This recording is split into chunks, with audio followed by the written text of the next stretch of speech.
आयुष्य म्हटलं की चढ उतार ठरलेलेच. प्रत्येकाचा प्रवास वेगळा, प्रत्येकाचा अनुभव वेगळा. कोणाच्या शंका, कोणाचं समाधान. वेगवेगळ्या रंगांनी भरलेलं हे माणसाचं असं आयुष्य. पण भविष्याकडे वाटचाल करताना आपण भूतकाळाचं ओझं घेऊन चालू नये. चुकली असतील काही गणितं, चुकले असतील भूतकाळात काही निर्णय. झालेल्या गोष्टी आपण बदलू शकत नाही, परंतु पुढच्या प्रवासाला सुधारित आवृत्ती देऊ शकतो. कसं ते ऐका. इथून पुढच्या प्रवासाचं उद्दिष्ट जर प्रामाणिक असेल, चांगलं असेल, तर मागे भूतकाळात झालेला प्रवाससुद्धा सार्थकी लागतो. हो, संदर्भ देतोय ज्ञानेश्वरीचा. का रोषे निघाले अवचटे, पडिले द्वारकेची ये वाटे, शिने परी सुनाटे न वचती पदे. श्री ग्रंथराज ज्ञानेश्वरी अध्याय 18 ओवी क्रमांक 369.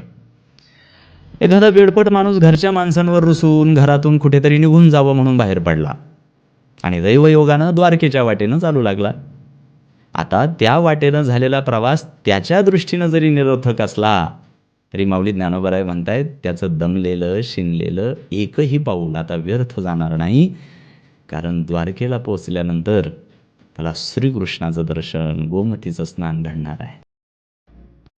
तुमचा आत्तापर्यंतचा प्रवास समाधानकारक नसला तरी आजपासून जर तुम्ही पुढच्या प्रवासाला एक प्रामाणिक शास्त्रदृष्टी दिली, चांगलं उद्दिष्ट दिलं, तर झालेला संपूर्ण प्रवास न्यायप्रमाणित होईल.